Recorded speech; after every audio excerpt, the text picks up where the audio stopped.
16ನೇ ತಾರೀಕು ಡಿಸೆಂಬರ್ 2025ರಲ್ಲಿ ಪಾರ್ಲಿಮೆಂಟ್ನಲ್ಲಿ ಒಂದು ಮಸೂದೆಯನ್ನು ಕೇಂದ್ರ ಸರ್ಕಾರ ತೆಗೆದುಕೊಂಡು ಬಂತು. ಅದು ಅಂತಂದರೆ 2005ರಿಂದ ಜಾರಿಯಲ್ಲಿದ್ದಂಥ ಗ್ರಾಮೀಣ ರೋಜ್ಗಾರ್ ಸ್ಕೀಮ್ ಏನಿತ್ತು, ಮನ್ರೇಗಾ, ಅದನ್ನು ಬದಲಿಸಿ ಒಂದು ಹೊಸ ಮಸೂದೆಯನ್ನು ಇಂಟ್ರೊಡ್ಯೂಸ್ ಮಾಡೋದು. ಮುಂಚೆ ಇದ್ದಂಥ ಕೇಂದ್ರೀಕೃತ ವ್ಯವಸ್ಥೆ ಅಲ್ಲದ ರಾಜ್ಯಗಳ ಮತ್ತು ಗ್ರಾಮ ಪಂಚಾಯಿತಿಗಳ ಸಹಭಾಗಿತ್ವ ಪಾಲುದಾರಿಕೆ ಇದ್ದಂಥ ಒಂದು ಸ್ಕೀಮನ್ನು ಬದಲಾಯಿಸಿ ಒಂದು ಸೆಂಟ್ರಲ್ ಸ್ಪಾನ್ಸರ್ಡ್ ಕೇಂದ್ರ ಸರ್ಕಾರದ ಒಂದು ಯೋಜನೆಯನ್ನಾಗಿ, ಒಂದು ಸ್ಕೀಮನ್ನಾಗಿ ಒಂದು ಮಸೂದೆಯನ್ನು ತಿದ್ದುಪಡಿ ತೆಗೆದುಕೊಂಡು ಬಂದರು. ಆ ತಗೊಂಬರೋ ಸಂದರ್ಭದಲ್ಲೂ ಕೂಡ ಆ ಮಸೂದೆಯ ಹೆಸರೇ ಬೇರೆ ಇದೆ. ಅದನ್ನು ಮಸೂದೆಯ ಉಚ್ಚಾರಣೆಯನ್ನು ಬದಲಾಯಿಸಿ ಅದಕ್ಕೊಂದು ಧಾರ್ಮಿಕ ಲೇಪನ, ಆ ಪ್ರತಿಯೊಂದು ಸ್ಕೀಮ್ನಲ್ಲೂ ಕೂಡ ಧರ್ಮದ ಲೇಪನವನ್ನು ಹಚ್ಚಿ ಲಾಭ ಪಡ್ಕೊಳ್ಳೋಂಥ ಒಂದು ಪ್ರಯತ್ನವನ್ನು ಕೇಂದ್ರ ಸರ್ಕಾರ ಮಾಡಿದೆ.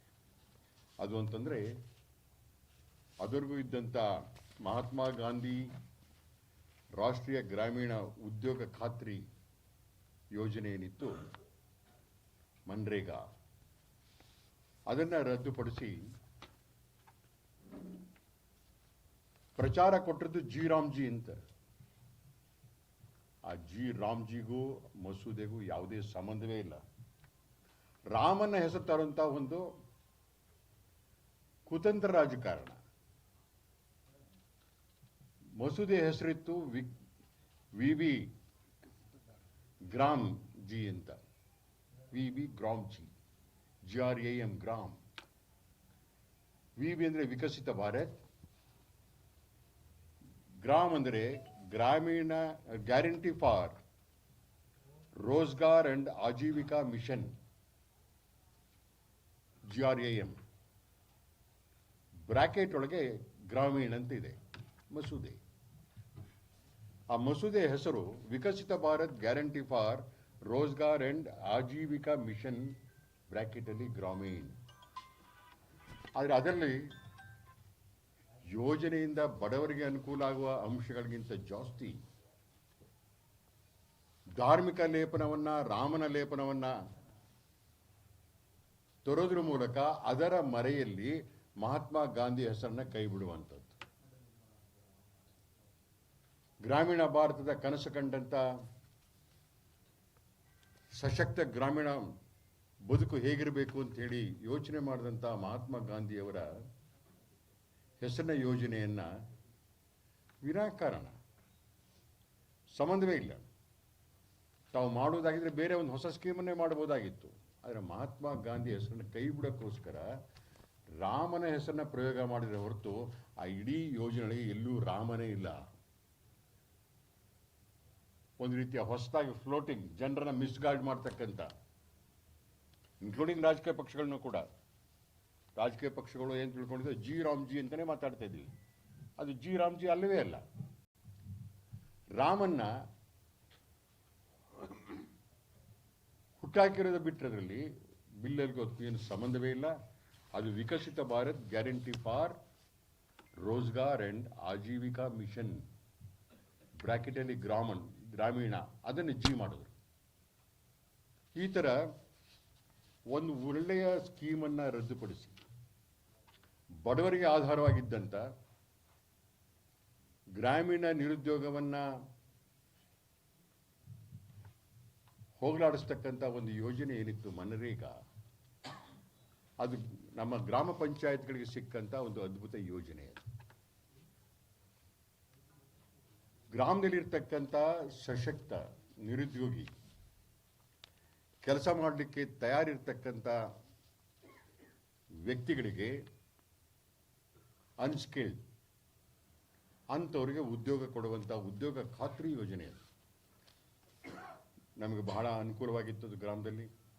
ಬರಗಾಲ ಬಂದಾಗ, ಅತಿವೃಷ್ಟಿಯಾಗಿ ಕೆಲಸಗಳಿಲ್ಲದೆ ಇದ್ದಂಥ ಸಂದರ್ಭದಲ್ಲಿ, ಪ್ರಕೃತಿಯ ಯಾವುದಾದ್ರು ವಿಕೋಪಗಳಾದಾಗ ನಮ್ಮ ಗ್ರಾಮೀಣ ಬದುಕಿನಲ್ಲಿ ಬಡವರಿಗೆ ಕೆಲಸವನ್ನು ಕೊಡ್ತಕ್ಕಂಥ ಆ ಉದ್ಯೋಗ ಯೋಜನೆ 100% ಕೇಂದ್ರ ಸರ್ಕಾರ ಕೊಡಬೇಕಾಗಿತ್ತು. ಆ ಯೋಜನೆಯ ಪೂರ್ತಿ ವೆಚ್ಚವನ್ನು ಅಲ್ಲಿ ಬಳಸ್ತಕ್ಕಂಥ ಮೆಷಿನರಿಯ ಭಾಗವಾಗಲಿ, ಅಭಿವೃದ್ಧಿ ಕೆಲಸ ಭಾಗವಾಗಲಿ, ಕೂಲಿಯನ್ನಾಗಲಿ ಕೇಂದ್ರ ಸರ್ಕಾರ ಕೊಡ್ತಾ ಇತ್ತು ಮನಮೋಹನ್ ಸಿಂಗ್ ಜಿ ಕಾಲದಿಂದ ಮೊನ್ನೆಯವರೆಗೆ. ಅದನ್ನು ಜಾರಿ ಮಾಡ್ತಕ್ಕಂಥವ್ರು ನಮ್ಮ ಗ್ರಾಮ ಪಂಚಾಯತ್ವರಾಗಿದ್ದರು. ಗ್ರಾಮ ಪಂಚಾಯತ್ಗಳು ನಿರ್ಧಾರ ಮಾಡ್ತಾ ಇತ್ತು ಆ ಗ್ರಾಮದ ಅಭಿವೃದ್ಧಿಗೆ ಯಾವ ಕೆಲಸಗಳು ಬೇಕು, ಅಲ್ಲಿಯ ಜನಕ್ಕೆ ಉದ್ಯೋಗ ನೀಡಬಲ್ಲಂಥ ಕಾಮಗಾರಿಗಳು ಯಾವುದು, ಅದು ಕೆರೆ ಕಟ್ಟೆಗಳಿರಲಿ, ಬೇರೆ ಅಭಿವೃದ್ಧಿಯ ಕೆಲಸಗಳಿರಲಿ, ಗ್ರಾಮ ಪಂಚಾಯತಿ ನಿರ್ಧಾರ ಮಾಡ್ತಾ ಇತ್ತು. ಇದ್ದಕ್ಕಿದ್ದಂತೆ ಕೇಂದ್ರ ಸರ್ಕಾರ ಆ ಗ್ರಾಮ ಪಂಚಾಯತಿಯ ಅಧಿಕಾರವನ್ನೇ ತಾನು ಕಿತ್ಕೊಂಡು ಬಿಟ್ಟಿದೆ. ಅವರು ನಿರ್ಧಾರ ಮಾಡುವಂಗಿಲ್ಲ.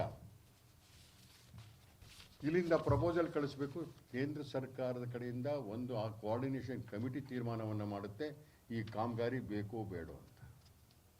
ಪಂಚಾಯತಿ ಆದವರಿಗಿನ ಹಕ್ಕೇನಿತ್ತು ಅದನ್ನು ಪೂರ್ತಿ ಮೊಟಕುಗೊಳಿಸೋರು. ಅಷ್ಟು ಮಾತ್ರ ಅಲ್ಲ, ಅನುದಾನ ಗ್ಯಾರಂಟಿಯ ಅಥವಾ ಕೆಲಸ ಗ್ಯಾರಂಟಿನ ಅಂತ ಪಂಚಾಯತಿಯವ್ರಿಗೆ ಗೊತ್ತಿರೋದಿಲ್ಲ. ಅಂತಿಮವಾಗಿ ಕೇಂದ್ರ ಸರ್ಕಾರದ ಯೋಜನೆಯ ಅನ್ವಯ ಅದಕ್ಕೆ ಅನುದಾನ ಬಿಡುಗಡೆ ಆದರೆ ಮಾತ್ರ ಆ ಉದ್ಯೋಗ ಖಾತ್ರಿ ಯೋಜನೆ ಕೆಲಸ ಪ್ರಾರಂಭ ಆಗುತ್ತೆ. ಆ ಥರ ನಿಶ್ಚಿತತೆಯನ್ನು ಕಳೆದುಬಿಟ್ಟು ನಮ್ಮ ಗ್ರಾಮೀಣ ನಿರುದ್ಯೋಗಿ ಕಾರ್ಮಿಕರಿಗೆ ಆಸರಾಗಿದ್ದಂಥ ಯೋಜನೆಯನ್ನು